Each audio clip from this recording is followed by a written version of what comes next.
All right, check it out. Here is the new Lexus TX 3-row SUV. Nice blue. You know I'm a sucker for blue if you follow this channel at all. Hey, it's Tim, Pickup Truck Plus SUV Talk. Today I have the 2024 Lexus TX. In this video, we'll talk to you about the interior layout, exterior styling. We'll do some driving on some different trim levels of this vehicle as well, at different powertrains. Kind of like basically, you start with a base 2.4 liter turbocharged, you go to the hybrid system, then you have the V6 with the plug-in hybrid system, 33 miles of range, and that vehicle. So this is like a $56,000 in all-wheel drive, a little bit less for front-wheel drive, but who cares about that? We have a spindle grille, so I live up north. I don't care about front-wheel drive. We have the spindle grille. You can still see the spindle grille. It came a couple years ago, but now we're covering it with color. So it's now a color-matched front end instead of being a more chrome. So typically in the past we've had a lot of chrome going on here, so we don't now. We do have our radar sensor in there, and we have active, they call this an active crevice. So it's got air vents and things in there, so that actually works out. And then the daytime running lights come around here, and they actually do twofold.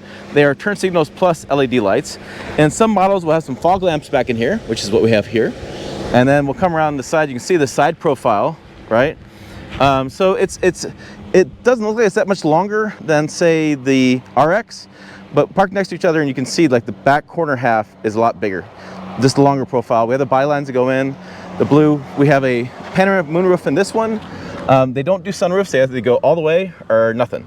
So either get no panel or you get the full panel. We have those mirrors, chrome goes back with this. Every model is blacked out back here, so it looks like it's a more sleek looking line. I did want to see something.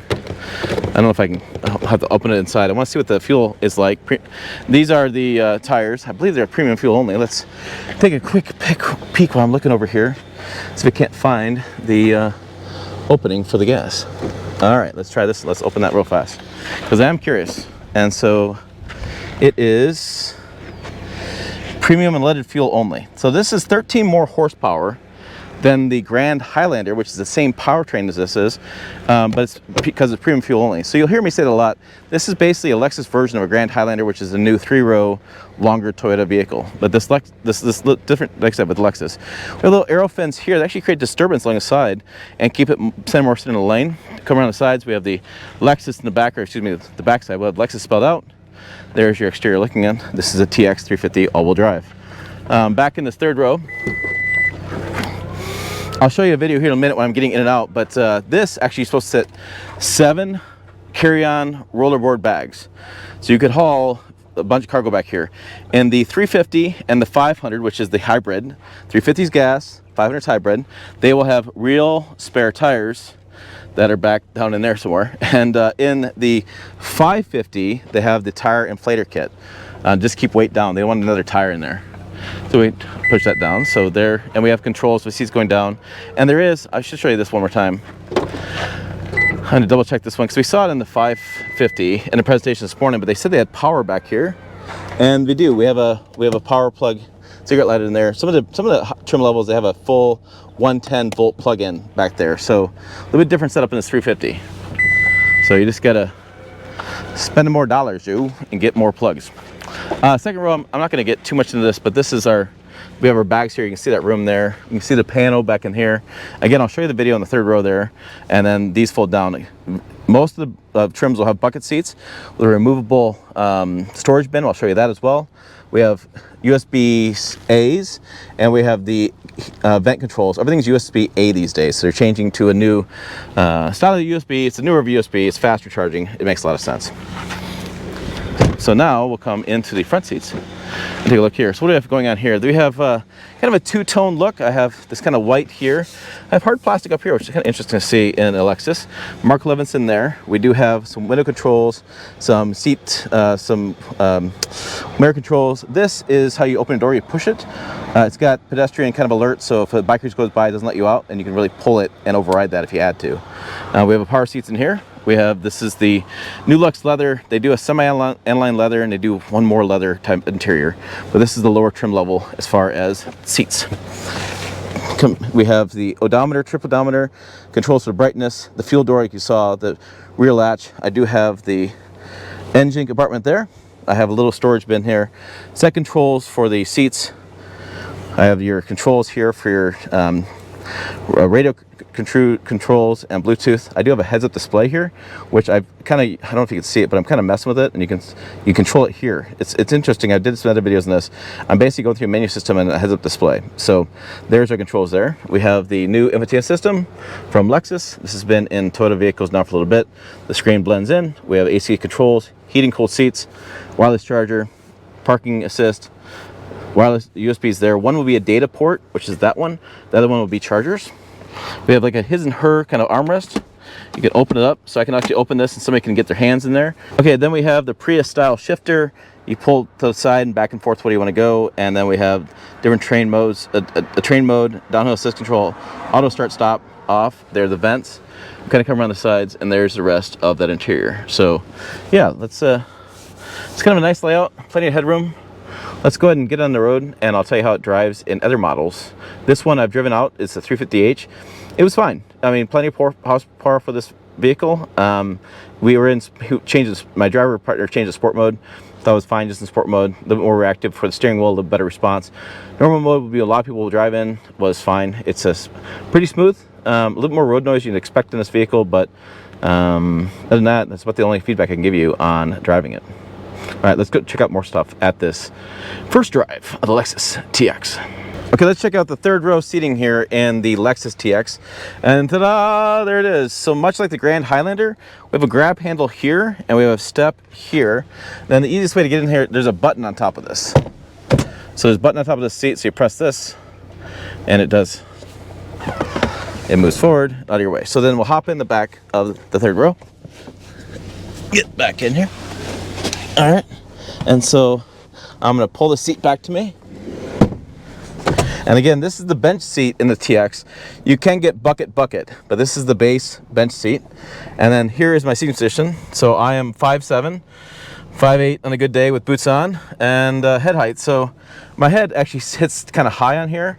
There's a little bit of so I can see hitting the bump, but what I have, reclining seats. So I can recline these seats back, and then, yeah, I may take a nap back here. So are the seats comfortable? And they're not squishy comfortable. They'll do in it for a road, I guess, for a shorter road trip. I can survive back here. It is nice having the stadium kind of look seating where I can sit a little bit higher. They have a higher hip point back here, which means sitting a little bit higher so I can see a little bit better over things. So I'm not like crunched down like this. So I do like that. I like the vents. Every seat has a USB. I have the cup holder here. I have a little armrest here. Nice little storage, nice little thing to put a hand on. And yeah, I mean, I can see this being a nice spot to be able to haul somebody and not feel like you're cramped back here. I do fit, and yeah, 5'7". But again, if I put the seat up all the way, I think you'd have some problems. That you have some 6-footers back here. I'm not sure that would work, but if you have some shorter adults, you can fit those in the third row of the Lexus TX. Okay, let's put down these third row seats. It's easy. There's a button right here, and you go down. And then as you hold the button, you'll see the headrest will drop. There it goes, and now we have a pretty flat cargo area back here. But let's see if the second row seats go flat.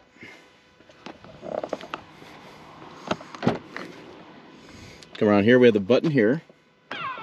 So that pushes there and goes like this. And then, I believe, it goes like that. Nope. Nope, second row seats do not go flat in this. In the bench seats they do. Oh no, right here. Okay, brain fart. It's right here. This drops it so you have flat, so you have a flat kind of loading floor there. You still have a little gap there between the seats, but you can get all these seats to be flat. So yeah, so let's redo this one more time. So it's up, forward, come up a little bit, drop that. A little hard to do with holding camera too, but you have to go, that's gotta go back. Oh, geez.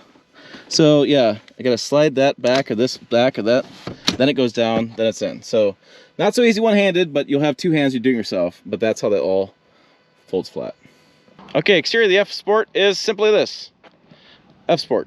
There's not much difference in these trim levels on the exterior that I can tell that really stand out to me, but that is the F Sport trim of the 500H versus the 350 you saw earlier. Okay, here is the interior of the Lexus 500h F Sport. So everything's about the same with the other 350 except for some of the interior design touches, like a little microfiber there, the different plastic here. This is the semi-aniline seats, I believe, but the bolsters are pretty intense. So if you're a little bit wider body like me, you've had a few cheeseburgers, I don't know if that's the seat for you. We have the little plastic here, but a little bit same materials here in the Mark Levinson system there. But what's interesting with this Lexus, the reason I wanted to check this one out was we have this cup holder situation where there's a cup holder, but then you can pop this one free and you can do what you want with this and then put it back into place. Wireless charger here, but we'll also have some storage back there for a different wireless charger. They have his and her armrest. Boom and boom. Interestingly enough, there's no sport mode button. There's drive modes. They're all in the screen, which is a little bit interesting. Then in the second row, we have the captain's chairs. I showed you the bench seat, but not captain's chairs. This is interesting. This same deal. Cup holders pop out. Have this tray that you can use, or for I'm thinking like a soccer event, or out watching the kids, or out camping or something. And then you have another access point, third row, that goes right through here. But you can put this into place, and it snaps into place, and there's your cup holders there. So interesting design on the cup holders. It'll be interesting to see you guys' viewpoint on what do you guys think of those. If they're innovative, if they're unique, or if they're just like, huh, well, that's different. All right, on the road here with the 500h. This is one of 3 different versions of powertrains. Lexus provided this really cool chart. I'll put it on the screen so I don't mess up the numbers. Check it out there. You have more performance as far as better torque and better horsepower, but again with the hybrid system, because you're mated to a battery system, it's a lot better power delivery. The torque curve's a lot better. It's going to feel faster, and so you're going to feel faster. You get better fuel economy, and the shifting is going to feel a little bit smoother. And of course, you have just better performance. Yeah, so that's your differences. Basically, the 350 is the gas. It won't feel as fast as the 500h. You won't get the same fuel economy. The 500h is going to feel even more quick. It's going to feel more fast offline. It's going to have better fuel economy. And the 550h plus, I think I have that right. Again, I'll put the chart on the screen. That's your plug-in hybrid version. So you have that same kind of performance you would in the 500, but you have the 33 miles of range. You just got to pay for it. It's going to cost a lot more money. And again, I talked to you about the pricing in this video, and I talked to you about the exterior, interior, and now the driving impressions. I think that wraps it up. Hey, for more, check videos over here, website down below as well, pickuptrucktalk.com. I'll have a lot more details over there as this vehicle gets rolled out. As always, thanks for watching. I will see you down the road.